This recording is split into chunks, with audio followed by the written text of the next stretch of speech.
unsa gyoy ganahan nimo para sa imong kaugalingon. Sigurado mupili gyud ka unsay lami, unsay nindot para sa imong kaugalingon. Dili gyud ka moingon magdaot unta ko, naaunta ko'y problema, naauntay mamatay sa akong pamilya. Of course not.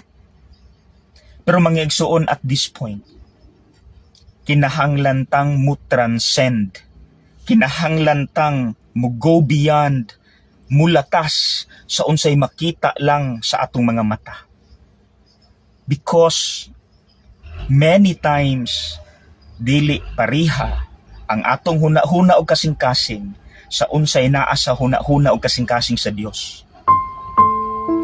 Ang nindot para nato sa Dios basin dili makatabang. Mao nang many times iyang gitugot nga musinati ta og mga dili ta ganahan sama sa problema, sakit o kamatayon tungod kay dili man nato matugkad ang wisdom sa Dios unsa gyoy iyang giandam nga the best para nato. Pero mao iyang nakita nga makatabang nato nga mulambo ta, mutubo ta, mulalom atong pagtuo. Well, atong klaruhon nga kanang problema, sakit o kamatayon dili na gikan sa Ginoo, gikan na sa yawa. So God does not will them. He only allows them to happen. Kay maoy makatabang nato. So mga igsuon, musalig lang gyud ta. Siya'y gahimo nato, so He knows what is best for us. So musalig ta, mulaom ta, mutuo ta sa unsay iyang himuon o giandam para nato. Okay?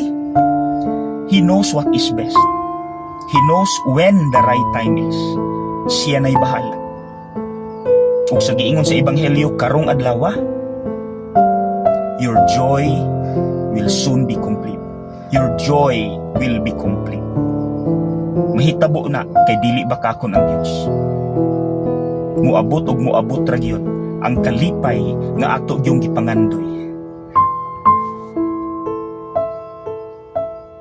Salamat Lord.